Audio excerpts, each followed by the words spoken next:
Yo, what up? It's your boy Kareem Supreme. Check this out. 25 years of the ghost face Killa. Ain't that how RZA said it on Enter the 36 Chambers? Wu-Tang Killer Bees, we're on the swarm. Wu-Tang Killer Bees, we're on the swarm. But anyway, this here was the debut solo album by Ghostface. It was Iron Man. It was released on this day, October 29th, back in 1996. Now, I remember when I first heard that this album was coming out. I heard about it on the day before it came out. The day before, it was on a Monday, I remember. I heard that it was coming out the next day, Tuesday. And I was in school and I asked my homeboy Marcello. I'll never forget Marcello Green. I was like, yo, you going downtown after school tomorrow? He was like, nah. He was like, what you going down there to do? He said, you gonna go get that Iron Man, huh? And I was like, yeah, how you know? He was like, because you always talking about Wu-Tang Clan. And then I said, well, I just found out that it was coming out tomorrow today. Somebody had a Source magazine or a Vibe magazine or something, and it had a list of albums that was coming out in October or something like that. And Ghostface was one of them. And so Marcello was like, yeah, you going down there to get that Ghostface. I knew it. You're a huge Wu-Tang fan. I said, yeah, I am. He was like, nah, I ain't going downtown tomorrow. And he said he was going downtown next week. And I said, what you going down there to get next week? He was like, I'm waiting to get that Machiavelli. He said, that Machiavelli coming out next week. I said, who the fuck is Machiavelli? He was like, you don't know who Machiavelli is? I said, nah, never heard of him. He was like, that's the new Tupac. He was like, Tupac changed his name to Machiavelli. And I was like, what the fuck you talking about, man? He was like, Tupac changed. I said, Tupac is dead, man. He was like, yeah, but before he died, he completed an album called Machiavelli, and he changed his name to Machiavelli. And so I'm like, word? And he was like, yeah.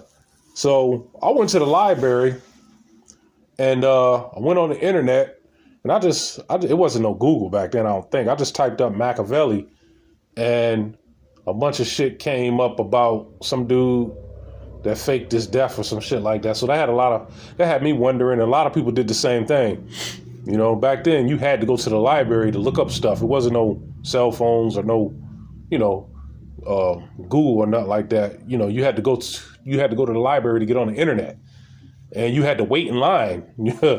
Sometimes the line lasted for days. You had to sign up. But anyway, back to Ghostface.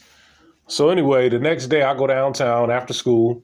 It was freezing. It was a freezing cold October day, and it was that freezing rain. It was raining. It was that icy type of rain, and I had these headphones on, just listening to a mixtape or something like that, and I'm standing outside waiting for the bus in this freezing rain, and I could just feel a cold coming on. They say a cold in October would take you right over. Well, this cold took me over. Hey, Ghostface, man. I had caught an ear infection and a sinus infection waiting for the bus to go get your tape, man. I was willing to sacrifice my health, my well-being, just to get this tape. That's how much I cared about the Wu-Tang Clan. That's how serious I was of a Wu-Tang Clan fan. And so, yeah, I had went down there, got the tape. No, before I got the tape, I had stopped into this store. It was called Axe and Fashion. I went in there for something I can't remember, and they was playing the Ghostface album. They was playing Iron Maiden. I didn't know it at that time, but the dude was like, yeah, this is the first song on the album. He was like, yeah, it's called Iron Maiden. I'm like, word? He was like, word. He was like, you going to go cop it? I said, yes, sir. So I went and copped it, and I had a Walkman on me at the time. So I listened to it on the bus ride home, and I was just blown away. It was crystal clear. And, the production was on point. This album was largely produced by the RZA. I think True Master produced a couple of tracks. You know, the first song was Iron Maiden. The second song was Wildflower. It seemed like Ghost was always going in on his relationships. You know, Wildflower was about a relationship with some chick. Yeah, I fucked your friend, you stinkhole. I'm like, damn. You know, he Ghostface has some funny ass lyrics, and a lot of times I used to question his lyrics. You know, like on the song Daytona 500, when he said, "I slap box with Jesus, lick shots at Joseph." I was like, whoa, come on, man. I'm like, yo, I'm 15, 16. I'm like, nah, man. Man, that ain't what it is, man. I'm like, what is Ghost on? What is he talking about? He slapped box with Jesus, lick shots at Joseph. Well, anyway, yeah, the third song was Faster Blade. Now, that song was a solo song by Raekwon. I'm like, damn, Raekwon had a solo song on somebody else's album. That always baffled me. But another one of my favorite tracks was, well, I shouldn't say favorite. One of my most listened to tracks was 260. You know, it was a short song. It was like 2 minutes and 46 seconds. But that was an Al Green sample, if I'm not mistaken. And then the next song was Assassination Day. That was when I first got the tape, I played that song over and over and over and over. Then you had Poisonous Darts, another short song. He had like 4 2-minute songs, 2 minutes and change songs on this album. But Winter Wars, that was the seventh song was Winter Wars. That was after Poisonous Dart. Yeah, Winter Wars. That was originally on the Don't Be a Menace to South Central While Drinking Your Hood soundtrack. No, what was the name of it? Don't Be a Menace to South Central While Drinking Your Juice in the Hood. That was a Wayne's Brother comedy movie, and Winter Wars was on that soundtrack. And that summer, the summer of '96, me and my cousin, we played the paint off Winter Wars. We played that shit to death, riding around, you know, 15, 17, 16, 17 years old, you know. We just riding around playing Winter Wars that whole summer. That and we was still playing the Purple Tape too. But anyway, yeah. After Winter Wars, you got Box in Hand, which was produced by the RZA, and then you had Fish. We Eat Fish, Toss Salad, and Link Rap Ballads or something. Man, that was hot too. Fire, straight fire. Then you had Cam A. That was a love song, so to speak. Yeah, I'm all into older women who's happy living, love kids, and keep all our business in the cribbing. That's the way I am to this day. Thanks, Ghost. And then you had Motherless Child. That was on another soundtrack too. I believe it was Sunset Park. You know, that got massive underground radio play. And then my favorite song on the album, Black Jesus. Black Jesus. That beat was out of this world. RZA must have been on some shrooms or something, because he was seeing sounds. He was seeing the sounds. If the sound didn't look good to him, he was gonna turn it down. So whatever sound looks good, he was putting it on that track. So he saw all these different good-looking sounds. He mixed them all together and sequenced them and came up with that Black Jesus track. That's what the shrooms will do to you. A lot of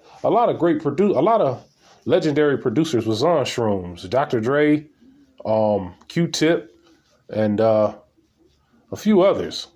I don't know if RZA was doing shrooms. I know Meth admitted to shrooms.